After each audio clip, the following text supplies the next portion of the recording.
Spend time about thinking about what you want, not what you don't want. If you do have a monkey mind that says, no, no, no, you could have a little chat to it and say, why are you thinking like that? And just say, well, I understand, but we want to move this way. So you are generally just redirecting your mind and letting your conscious mind, the one that has choice, to take over rather than that subconscious mind. You're listening to the She Renovates podcast. You're listening to She Renovates, the podcast for women who want to renovate to create an income and a life they love.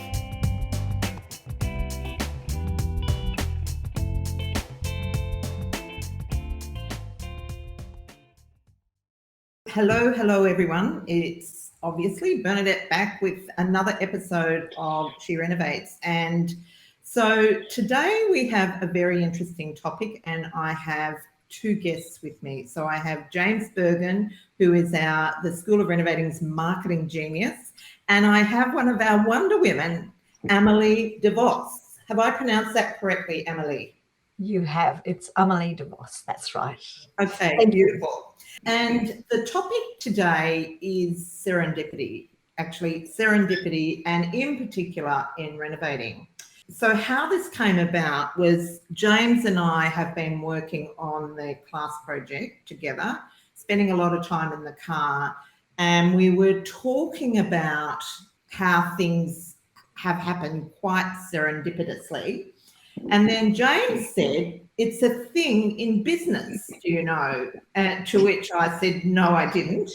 And then we started to, well, I shouldn't say he started to delve into the internet and found some articles on serendipity in business. And it just makes so much sense. And because it forms it does form a significant part of certainly how I operate and a lot of the renovators that I work with operate, we felt that it was worthy of an episode on its own. And we have also invited Amali in because this is something that lies in Amali's field of work. Is that how you would describe it, Amali? Yeah. Yeah. Well, actually, my whole life. Okay. I'm a coach as well as doing property and lots of other things, and I teach people about this sort of thing. So you're the perfect person to have on. So before we get into this, I want to really just go back to the dictionary and just provide the dictionary definition of what serendipity is, because I have to say I had to go and look it up because I know the word and I sort of know what it means, but I felt that I needed to get it from the Webster. And so basically serendipity is an unplanned, fortunate discovery. It's a common occurrence through history of product invention and scientific discovery. Serendipity is also seen as a potential design principle for online activities that would present a wide array of information and viewpoints rather than just reinforcing a user's opinion. The literary definition is luck that takes the form of finding valuable or pleasant things that are not looked for. So I think that pretty well describes, or certainly my experience of it. It's fairly dry, though, isn't it, as a definition? Yes. Somewhat intellectual, whereas I think the three of us have experienced serendipity as something magical, really. And you mentioned those trips in the car between Sydney and Newcastle, Bernadette. And every time we drive, you're telling me a story. I mean, if I'm doing the driving, which is most of the time, then you're often on Facebook Marketplace with a very clear intention. We need a new kitchen, or we need to do this or that, or I'm looking for styling things, and boom, suddenly you have it. And that's all part of this serendipity story to me. Well, yes, that's interesting because the day this idea was invented was I had just had a quote for the front fence of New Lambton, and it was from a handyman, and it was $6,500 for a picket fence that was like 10 meters long. It was like, I thought, a ridiculous amount of money. And I just thought, I will just have a little look on Marketplace, and up popped this fence in panels, exactly what we wanted, for $500. And so I actually got in touch with the seller. I went home, booked a van to pick it up, booked my son to help me, whizzed over there, and the seller told me that she'd had it on Marketplace a couple of times, but it wasn't removed. And each time she had a buyer, she had to tell them to wait until it was removed, and they had disappeared. So it had only just been on a minute when I discovered it. And it was just, I just really got this sort of sense of, that is really magical, that, you know, that problem of a blowout in our budget, I wish every one of them had ended like that, but we haven't done too badly, but had been fixed in an instant. So I have this saying that if you can see it, it must exist. exactly. So, you know, like I remember you said to me when I was starting this project, you know, and I was saying, well, I just can't find this door and I don't know where it's going to happen, but I could see it. And you said it does exist, you know, you've just got to find it. And I remember speaking to James on the way home saying, it must exist because I can see it. And it actually did exist, and I did find it, and our project is moving faster, so because of it. And there was one other thing with this project that I just thought was so wonderful. I had this vision one night. It was like the kitchen needs this big window at the end, and it needs to be about 550 wide and 1,500 deep. And I saw the builder and I said, this is what has to happen at the end of the kitchen. This was only a couple of weeks ago. And Richard said, well, where are we going to get it from? Anyway, we rang a few places, didn't exist in the wide line, you know, window places. So I said, well, if I sat and I said, well, if I can see it, it must exist. And I got this message, well, try that Bliss Demolitions place. Went there, they didn't have anything. They said, oh, we've got a few more things out the back. Walk through one door, walk through another, and there was the window.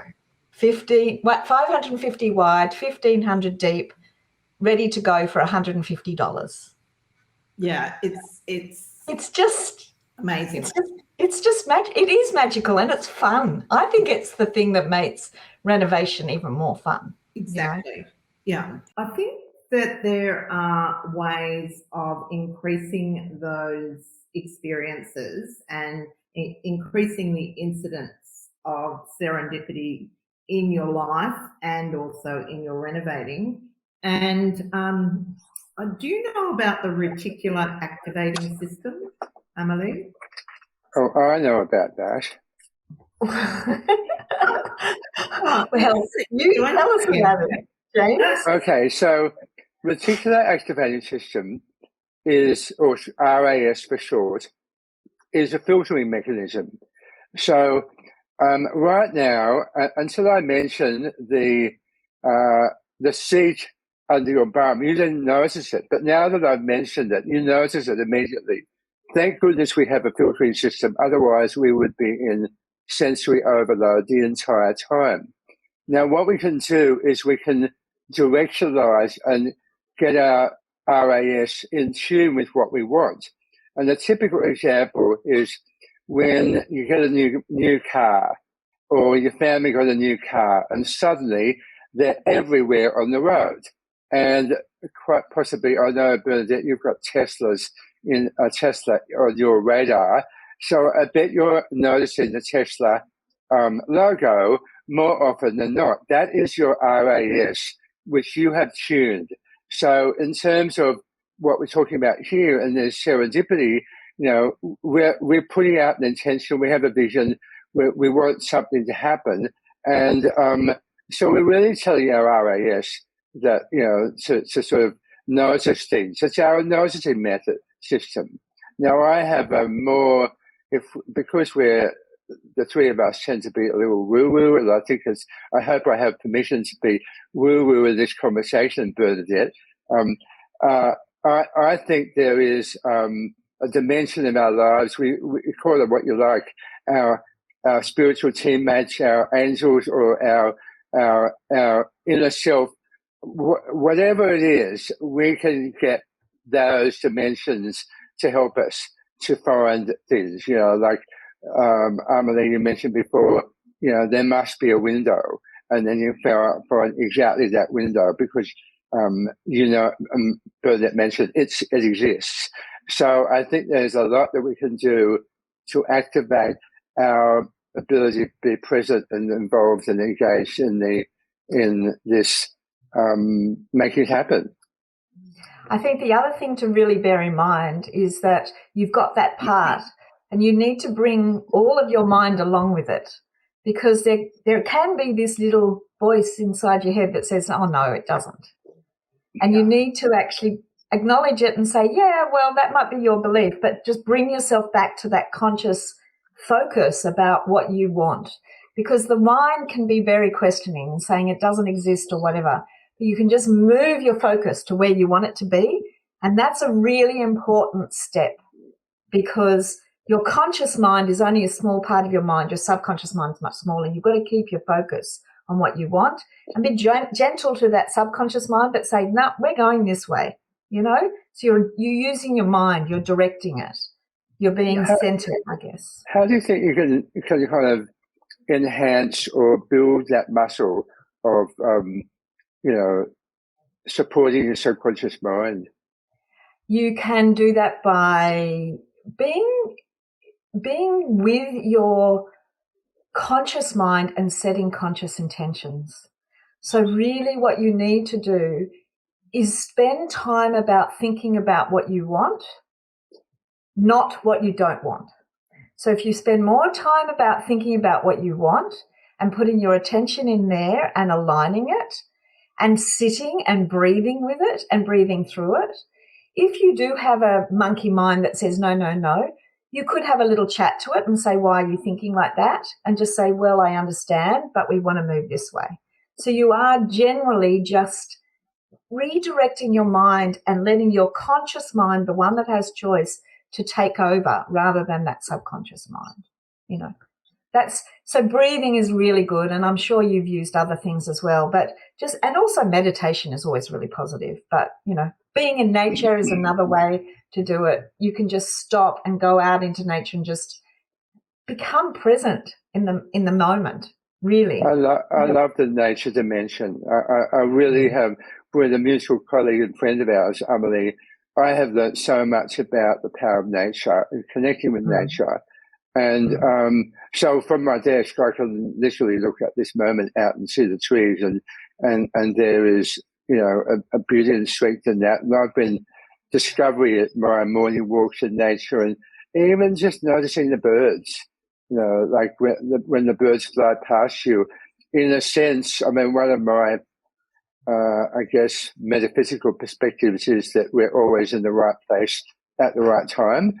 And so if a bird flies past me, then there's no accident about that. But I could either ignore it and blow it off, or I could actually kind of just for a nanosecond contemplate, oh, that's interesting.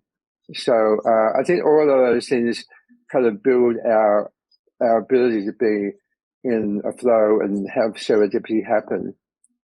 I think what you said, what nature does is it brings you into the present moment. And that's a very big key. You know what I mean? Whatever it is to bring you here now, not working from the past, So if it's a bath, I think whatever. Also with, you talked about the negativity of your monkey mind. I think that negativity can also come from people around you.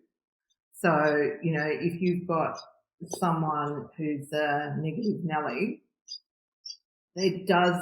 that can impact the way you think about what you're doing, and so it's really important to counteract that. And that's the wonderful thing about the Wonder Woman group, isn't it? Because what you do is you've got an idea or a thought and you're not sure, you can go into the group, then ask, and that positivity that you've created it and everybody's attracted to builds on it. So it actually builds the opportunity for serendipity as well, because everybody's working together. Yeah. It's interesting, that negative Nelly type stuff. I mean, I've always tried to work on my own vocabulary. I call it transformational vocabulary. And so I'm fussy about what I use. And one of my pet peeves is the word but, and I try and avoid it. I try and avoid it in my copywriting or writing in general. And because it actually negates everything that just went before it, this but. And so it's very easy as a practice is to swap it to and so yes, and that's great. What you said about nature, about bringing us into the present, Amali, and it also allows us to find a sense of peace. So we kind of yes and things can really be powerful.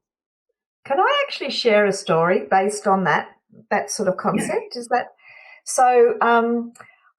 We got to a place living where we live. We live in a beautiful area of McMaster's Beach, and we'd renovated and built this house. And I got to this point where I was starting to look at real estate again. I was like, I need a project. And I felt so depressed. I even thought I may need to leave my husband. I didn't know what I was going to do, because my husband had said, we cannot move. This house has been his family for 60 years. My way of renovating has always been you actually just renovate your house, you see. So I then actually listened to some positive thinking podcasts, and I thought, this is ridiculous. I teach this and I'm thinking that I'll never renovate a place again. So I actually changed my thinking. And I said, it must be possible. If I can imagine it, it must exist. So what happened was I started imagining it and how I was going to get the funding. And I found a place, and what happened was I bought my first investment property. Well, I was going to buy one in Manly and it didn't work out, and I'm really glad it didn't, because it was going to have a shop front and it probably would have been terrible in COVID. But we ended up buying this little unit in Freshwater. And, I bought it for $750. We put about $35,000 in and sold it for $1 million, like at the beginning of this year. So now I'm on my next project. And so it really is about that, turning that mind around, because I was in I was really depressed, and I do have that propensity to do like that, but I just had to shift my mind, and I shifted it and created another potential because of it. So, so how you're saying the word but, I think I can't needs to turn to I can. Absolutely. Beautiful, yeah. Yeah. It's I always think that it's very powerful if the word I can't is in your vocabulary, to change it to I am unwilling to, because then I can't sounds like you've got no, you can't help it, like it's the way it is, whereas I'm unwilling to, it means at least you're taking responsibility for that decision. Yeah. It's I think also something that really helps in bringing about sort of serendipity, because it's a lot about connections. It's about just talking about things, and having that sort of brain's trust of people to talk about what you're doing, because it's really surprising where the connection. For example, like the project that we're on at the moment, we have just had a really challenging time getting trades. And I was down to the last two. I needed a painter and a plasterboarder.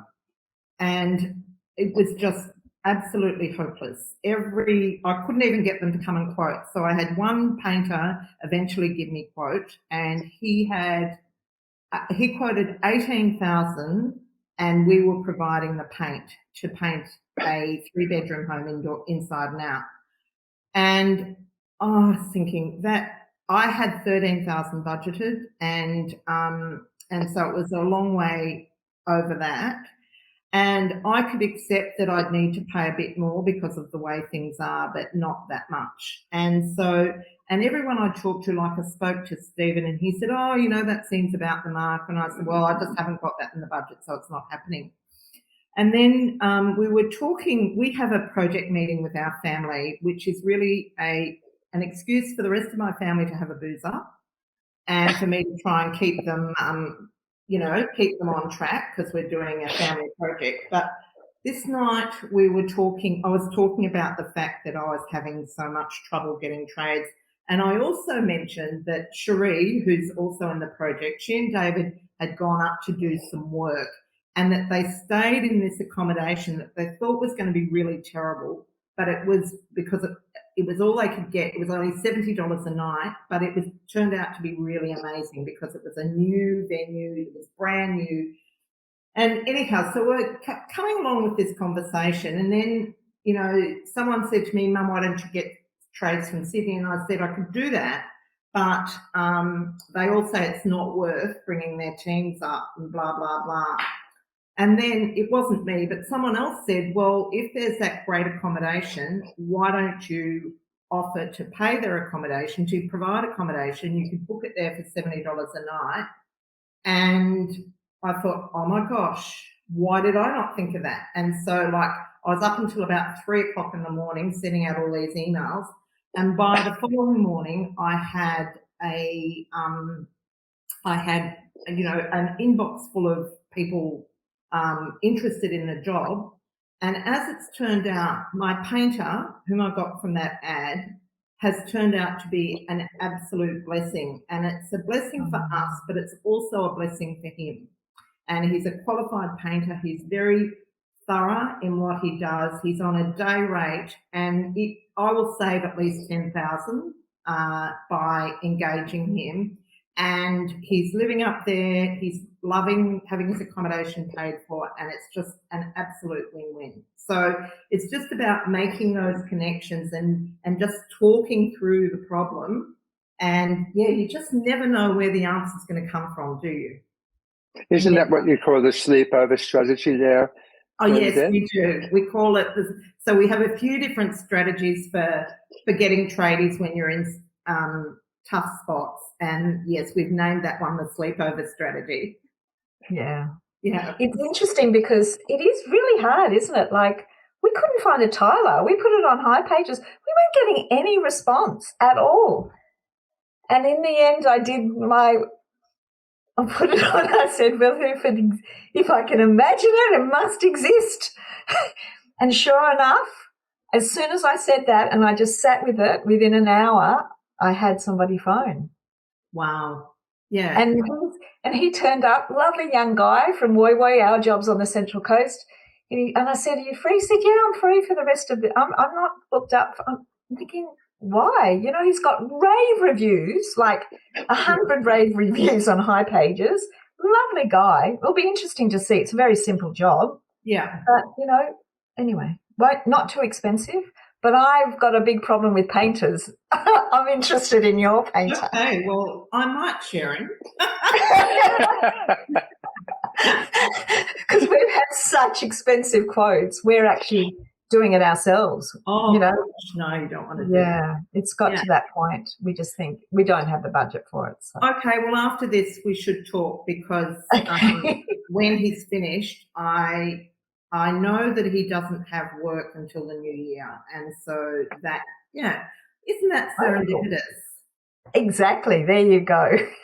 So I've got a suggestion now. I think we just should do a little rapid fire on serendipitous examples that we've had in our Reno journey recently, because I can name several, but let's start with the kitchen, Bernadette, on the Newcastle project. So why don't you tell your story, and then we'll get to the point where we talk about the stove. Okay, so the kitchen was a problem because none of the cabinet makers could do anything before Christmas. And so I'm thinking, what am I going to do? So then I decided I'd had it all planned out in IKEA. I went to Bunnings, but I really was not happy with their product. So I went to IKEA. had it all planned out. I spent about 3 nights on that damn computer, and basically every time I went to the cart, it would say, you can't order it because they don't have everything in stock. So I kept moving around stores until I found one that had everything, then went to the cart, went to pay for it, and then it said the same thing again. And so I ordered what I could get, which was no doors and panels. And then after a week, they rang me and said, are you coming to pick this up? And I said, well, not until you've got the doors and panels. And they said, well, there's no sight of them, so they're not coming. So I'm thinking, all right, back to square one. And so I went to my next port of call, Marketplace, Gumtree, eBay, you name it. And up pops this display kitchen. So brand new kitchen, all Miele appliances, like perfect configuration. It was exactly as I had planned for the project. And he had it priced at $10,000. And when I spoke to him, I said, so is it installed? And he said, no, it will need to be taken out. And it had a big stone waterfall. I'm thinking, oh, there's no way we're doing that. And he said, oh, if you want it removed, you need to pay another $1,000. It was still within budget, but, I like to get a bargain. And so I ended up offering him $8,000 for the kitchen, and he accepted, and another $1,000 to have it removed. And so that was the day James and I went over and picked it up, and yeah, the rest is history. And interestingly, I'd already had the roughing done for for it in New Lambton, and while I had checked it to make sure it was a similar configuration, you can never be really sure until you install it. But when it went in perfectly, right down to the fact that all the stone splashback on the back part of the kitchen, the cutout for the PowerPoint was in exactly the right place. So it just went in like, hand to glove.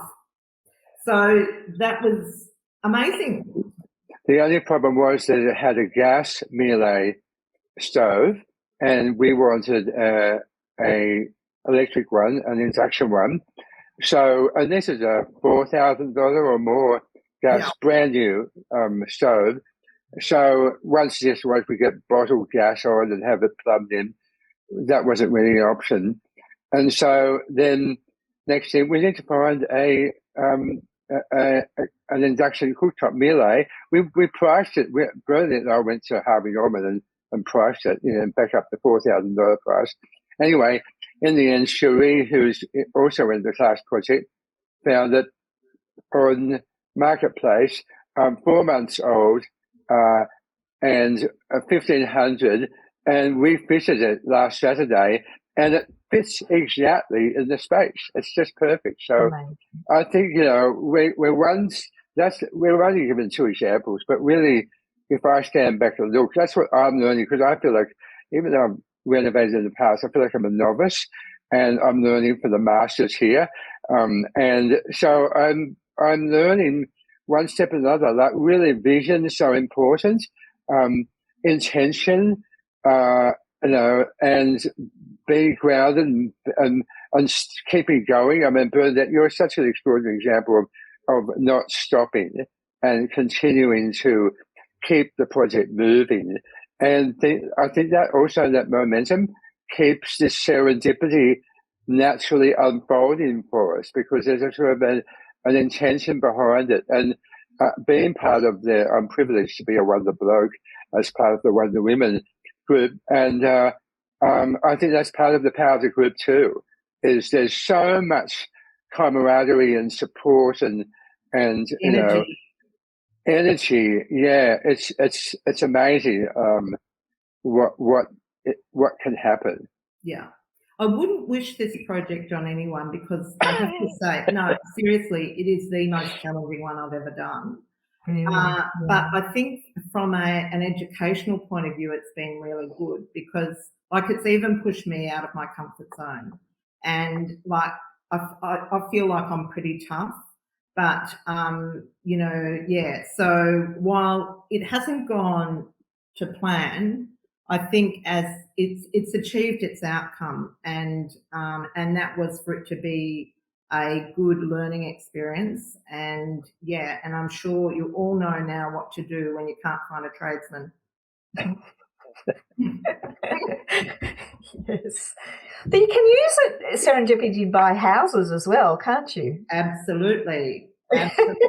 And you know what? It's really funny because I'm sorry if I'm hogging the conversation, but I've had so many of these experiences recently. Yeah. So I could even talk about my, $500,000 deal. That was serendipitous, but we won't go there because I'm going to talk about that in the conference. But I've been thinking about replacing that project with something else. And because Stephen's retiring, I was thinking we could do sort of a passion project. And I've actually found it and have negotiated the purchase. Now, I really am the only person that could buy this in the way I've done it because, I went to school in this town. It's a tiny town with 700 people in it. And so I've sort of got that, how small towns tend to be quite parochial. So I've got that connection, and I've got the renovating connection, and I've got the team. Like I've got Stephen, who's the absolute king of construction. And I just happened to be in the right place at the right time, happened to meet the right person who happened to put it all together. And so now I'm going to meet the owner at the end of next week with the view to sealing the deal. So this is basically a historic building, and what I want to do with it, it's on a splitter block, so it's 2 blocks and 1 title. And what I want to do with it is turn the actual building into an Airbnb mini hotel, but restore it and so on. And then the back, the other block, put some long-term rental on that.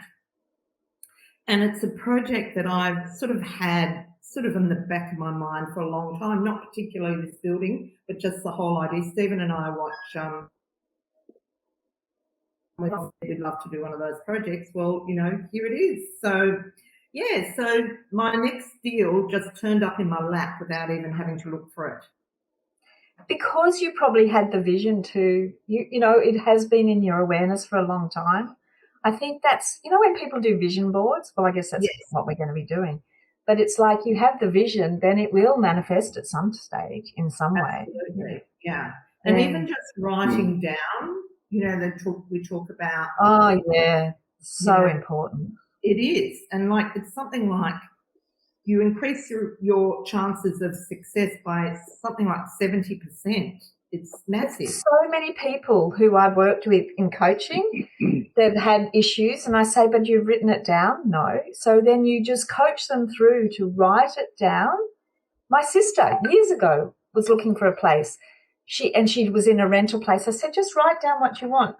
Anyway, we were overseas together, and she went home to Canada and found the house in 2 days. Wow. She'd been looking for years, and the same with me. I was a single mum, and I had I've divorced my husband, and I was a single mum, and I wanted I asked the boys what they wanted. They said they want a swimming pool, and I wanted an office, and I wanted this, that, and the other. And everybody said, you can't get that. And I'd been looking at different houses this one day, and I turned right, and there was a for sale sign, went down, walked in. The lady said, make an offer. So I made an offer, and they accepted it. I shouldn't have got that as a single mum, but I did, you know? Yeah. So you just don't know. You really don't know how it's going to happen. It just... I love that. I actually reminds me of finding properties that I've purchased. And I lived in Melbourne. I've lived in Melbourne for 2 periods of 10 years. And I used to commute through suburbs to Fitzroy, where I was working. And I would drive down this particular street, George Street, every day. And I looked at this warehouse building, and I drove past it, not really consciously looking at it, but I was quite familiar with the structure and the shape and, all of it. And then it had a for sale sign on it. And long story short, I ended up buying it, and it was something like $375,000. And this is back in the 90s. And I ended up several years later selling it for $985,000. And that gave me the opportunity to, because I was living in America by then, and I was doing the same thing again, loving this historic district in downtown Phoenix, driving around the streets, just kind of, not even thinking I want to buy or anyway. There was suddenly for sale signs, and I ended up buying a historic house and renovating it to put another bedroom and bathroom in the attic. And then this place that we're in now, again, I was driving past every day because it's the same street that we were living in another apartment. And there the for sale sign was on, and here I am now living it. And then from a practical point of view, I've been here several years, overdue for renovation. Bernadette has featured me in some of her workshops, having visited and knocked me off my chair to create the ideal spot for the kitchen. I will be sitting right in the kitchen. I am sitting right where the kitchen will be now. And anyway, another sort of challenge was the body corporate to get the common areas renovated. And that's actually unfolding beautifully. We've had a meeting. I got general principle of agreement to invest in the upgrade, and it's up to me to make that happen with some more quotes. But there's really been no pushback. So, and I'm surprised because often body corporates can be, such a problem. So I have yet to manifest that whole story, a new renovation and including the building, but I'm on the case. It's a very powerful thing. And I think it would be remiss not to talk about the role of, is it quantum physics? The whole concept that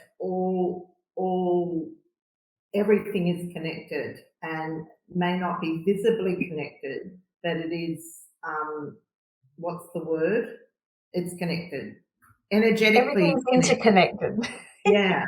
And so, and one of the things that I think it's worth, mentioning is that it also plays a part when you're, like I know there are people who are wanting to get into renovating or property or, anything that you're wanting to do and just really setting that intention. And we have a woman in our community who when she came and did our boot camp, like a few years ago now, she was just out of a marriage. She sort of came out of it with next to nothing because she, came off worse for wear. But she scraped it together to learn how to make more money. And I remember at the time thinking she's got so much talent and, if she can get that nailed, she'll be, off and running. And fast forward a couple of years, and at the time, all she got out of the deal was a few shares that were worth next to nothing. Mm-hmm. And anyhow, just recently she came back. She's actually joined Wonder Women, and she came back and she said to me, those few shares that were worth nothing, they've absolutely gone ballistic over the few years. So now she's got a great chunk of money so that she can use that to get herself going. And she's really, she's going to do well, I know. So I think it comes down to that focus again and saying I don't know how yet, but I must be able to do it. And I know that when I was a single mum, they said, I'm not sure you're going to get a loan. You're a single mother of a child who's 7 and another one who's 4. And, how is this going to work? And they actually gave me the loan, but they said to me, you have to go and have financial training. I said, okay, I'll go to financial training. And I had all my budgets. And I went in to this lady somewhere in Redfern. And at the end, she said, can I have your spreadsheets? I said, yeah, sure, here they are. Hilarious. But it was focus. It's always been focus. Yeah. And intention and commitment to having things work out. And the other thing is believing and maintaining the faith when things don't look so good. Yeah, there's another part of that too, is accepting of what is. It's very, very important. You know, when we talk about being present, there's this other element of acceptance, of not pushing, because when you start to push, you create resistance and you actually close doors. When you move to that place of acceptance, it's not that you're actually not moving forward. You're accepting where you are, and you still have the vision, which creates the tension for something else to manifest. And I will bring in, just like my mum hasn't been feeling very well and she's been resisting it a lot. And I said, you need to just accept it, you know, because I use these. And she rang me. She sounded so ill on Friday. She rang me and she said, oh, I feel fantastic. I've been saying that intention every single day and my life's turned around. And all it was her accepting where she was. So hold the vision, but just accept it, and then be open for what that space in between. You know what I mean? It's like the vision and the acceptance here, and sitting there and just waiting for whatever manifests in between. That's the serendipity, that space in between. For me, anyway. Yeah. Beautiful. Do you think we've what's the word? Treated the topic adequately? Addressed the topic? I think we have. Yeah. I think we have. What fun. Can we do this again? Yeah. We need to go out and do a few more manifestations. Now I'm sounding like, I have to say, I was not woo-woo until I read the book written by Joe Dispenza, that Breaking the Habit of Being Yourself. That was the one that changed my thinking around woo-woo. But I have always had this thought that, or this belief that if you're in any doubt about there being some higher power, you only have to think about the concept of infinity. The fact that what is on the other side of the end of the universe, you know, that is just not comprehensible. So obviously we don't have the full picture. We don't. Oh my goodness. If we start on this topic, I could go on forever. Because of what happened years to me around that. But, you know, it's true. It's like, yeah. I had a mental breakdown and then completely saw another way of living based on that. But that's another story. Yes, we might need another couple of hours to fully thrash out the topic. Ultimately, I think what we're revealing is that everyone has these innate abilities and powers and perceptions. It reminds me do you remember when that book, The Celestine Prophecy, was kind of like #1 bestseller?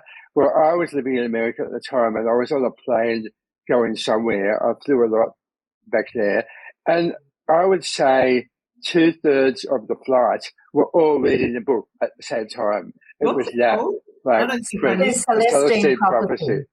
Okay. Yeah.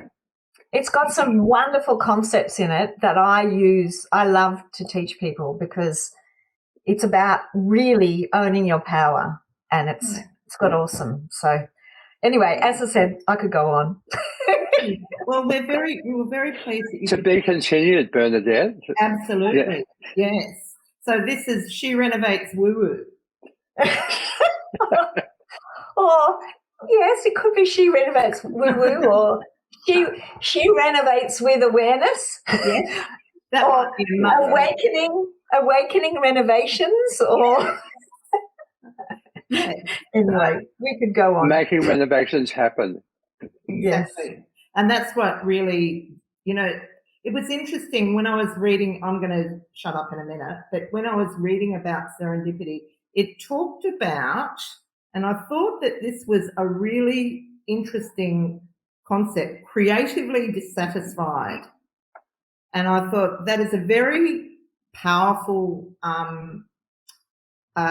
emotion, being dissatisfied, but creatively. So you're going to be looking for a solution. And I definitely think that fits into the necessity being the mother of all invention sort of mantra. So, yeah, on that note, Well, I think so. There's been some extraordinary business partnerships that have occurred over the years. And when I was reading up for this conversation, the guys have got together to create PayPal. That came out of serendipity, out of a spontaneous meeting, being in the right place at the right time. And that when they sold it to eBay, that included Elon Musk, who then went on to found Tesla and all the rest of them, as did the other people that did some amazing things. And so I think even in our own community, I mean, look at Kate and Suzette, who found each other in Wonder Women, and they were, colleagues who, by their own words, had to get to know each other. But, that whole partnership has unfolded magnificently.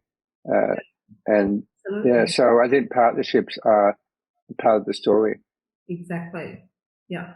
Well, listen, thank you to you both for joining me today. We are on the eve of our annual She Renovates this year live stream. And so we're really excited to be greeting many of you online in the next day or so. So by the time this goes to air, it will probably be over. But yeah, I think that's pretty much it for now. So thank you. Thank you. Thank you. Thank you so much. If you want to meet up with a group of savvy renovating, I shouldn't say it's all women because it's not, savvy renovators, I'll say, come over and join She Renovates. It's completely free Facebook group and it is growing at the rate of knots. We hit 1,000 members just recently and now it seems to have picked up momentum. And so they are all savvy renovating women and men that are working their little hearts out to live a better life through renovating. Join if you're not already a member, and then ask, comment, and do whatever you would like to do in order to further your renovation journey. And that's it for me today, so I'll see you next week. This is the She Renovates podcast. To discover how to harness the power of renovating, check out theschoolofrenovating.com.